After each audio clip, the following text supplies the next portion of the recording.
மத்தேயு 18.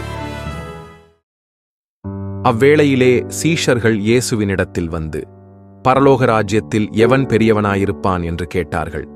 இயேசு ஒரு சிறு பிள்ளையை தம்மிடத்தில் அழைத்து, அதை அவர்கள் நடுவே நிறுத்தி, நீங்கள் மனந்திரும்பி பிள்ளைகளைப் போல் ஆகாவிட்டால் பரலோக ராஜ்யத்தில் பிரவேசிக்க மாட்டீர்கள் என்று மெய்யாகவே உங்களுக்குச் சொல்லுகிறேன். ஆகையால் இந்த பிள்ளையைப் போல தன்னை தாழ்த்துகிறவன் எவனோ அவனே பரலோக ராஜ்யத்தில் பெரியவனாயிருப்பான். இப்படிப்பட்ட ஒரு பிள்ளையை என் நாமத்து நிமித்தம் ஏற்றுக்கொள்ளுகிறவன் என்னை ஏற்றுக்கொள்ளுகிறான். என்னிடத்தில் விசுவாசமாயிருக்கிற இந்தச் சிறியரில் ஒருவனுக்கு இடறலுண்டாக்குகிறவன் எவனோ அவனுடைய கழுத்தில் ஏந்திரக்கல்லை கட்டி சமுத்திரத்தின் ஆழத்திலே அவனை அமிழ்த்துவது அவனுக்கு நலமாயிருக்கும். இடறல்களின் நிமித்தம் உலகத்துக்கு ஐயோ, இடறல்கள் வருவது அவசியம்.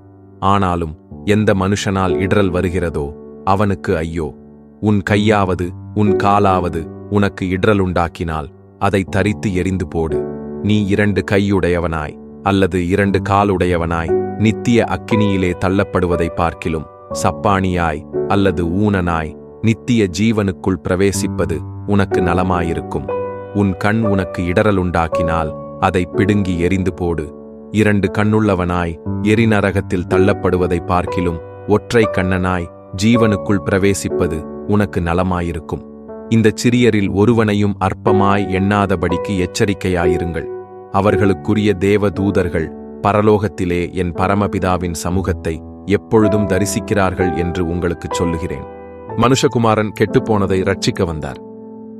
உங்களுக்கு எப்படி தோன்றுகிறது? ஒரு மனுஷனுக்கு 100 ஆடுகள் இருக்க அவைகளில் ஒன்று சிதறிப்போனால் அவன் மற்ற 99 ஆடுகளையும் மலைகளில் விட்டுப்போய் சிதறிப்போனதை தேடாமல் இருப்பானோ?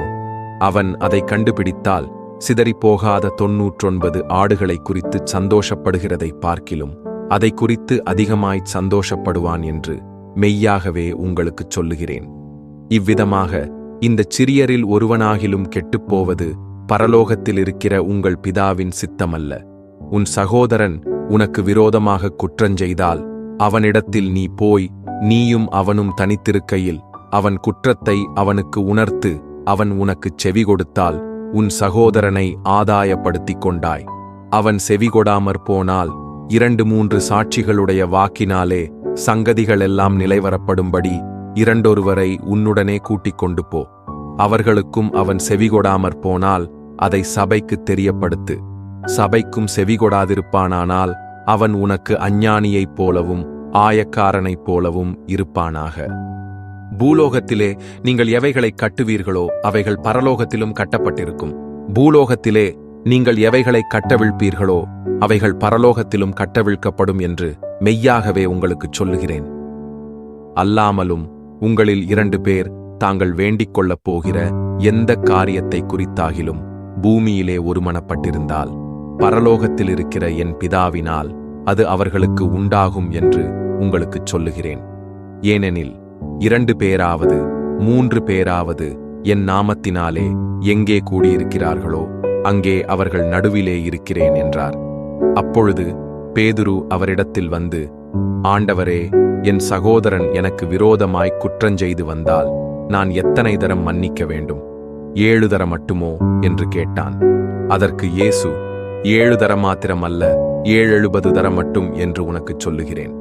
எப்படியெனில் பரலோக ராஜ்யம் தன் ஊழியக்காரரிடத்தில் கணக்கு பார்க்க வேண்டும் என்றிருந்த ஒரு ராஜாவுக்கு ஒப்பாயிருக்கிறது. அவன் கணக்கு பார்க்கத் தொடங்கின போது 10,000 தாலந்து கடன் பட்டவன் ஒருவனை அவனுக்கு முன்பாக கொண்டு வந்தார்கள். கடனை தீர்க்க அவனுக்கு நிர்வாகம் இல்லாதபடியால் அவனுடைய ஆண்டவன் அவனையும் அவன் பெண்ஜாதி பிள்ளைகளையும் அவனுக்கு உண்டான எல்லாவற்றையும் விற்று கடனை தீர்க்கும்படி கட்டளையிட்டான். அப்பொழுது அந்த ஊழியக்காரன் தாழ விழுந்து வணங்கி, ஆண்டவனே, என்னிடத்தில் பொறுமையாயிரும், எல்லாவற்றையும் உமக்கு கொடுத்து தீர்க்கிறேன் என்றான். அந்த ஊழியக்காரனுடைய ஆண்டவன் மனதிறங்கி அவனை விடுதலை பண்ணி கடனையும் அவனுக்கு மன்னித்து விட்டான். அப்படியிருக்க அந்த ஊழியக்காரன் புறப்பட்டு போகையில் தன்னிடத்தில் 100 வெள்ளிப்பணம் கடன்பட்டிருந்தவனாகிய தன் உடன் வேலைக்காரரில் ஒருவனைக் கண்டு அவனை பிடித்து தொண்டையை நெரித்து, நீ பட்ட கடனை எனக்கு கொடுத்து தீர்க்க வேண்டும் என்றான். அப்பொழுது அவனுடைய உடன் வேலைக்காரன் காலிலே விழுந்து, என்னிடத்தில் பொறுமையாயிரும், எல்லாவற்றையும் உமக்கு கொடுத்து தீர்க்கிறேன் என்று அவனை வேண்டிக் கொண்டான். அவனோ சம்மதியாமல் போய் அவன் பட்ட கடனை கொடுத்து தீர்க்கும் அளவும் அவனை காவலில் போடுவித்தான். நடந்ததை அவன் உடன்வேலைக்காரர் கண்டு மிகவும் துக்கப்பட்டு ஆண்டவனிடத்தில் வந்து நடந்ததையெல்லாம் அறிவித்தார்கள். அப்பொழுது அவனுடைய ஆண்டவன் அவனை அழைப்பித்து, பொல்லாத ஊழியக்காரனே, நீ என்னை வேண்டிக் கொண்டபடியினால் அந்த கடன் முழுவதையும் உனக்கு மன்னித்து விட்டேன். நான் உனக்கு இறங்கினது போல நீயும் உன் உடன் வேலைக்காரனுக்கு இறங்க வேண்டாமோ என்று சொல்லி அவனுடைய ஆண்டவன் கோபமடைந்து அவன் பட்ட கடனையெல்லாம் தனக்கு கொடுத்து தீர்க்குமளவும் உபாதிக்கிறவர்களிடத்தில் அவனை ஒப்புக் கொடுத்தான். நீங்களும் அவனவன் தன் சகோதரன் செய்த தப்பிதங்களை மனப்பூர்வமாய் மன்னியாமற் போனால் என் பரமபிதாவும் உங்களுக்கு இப்படியே செய்வார் என்றார்.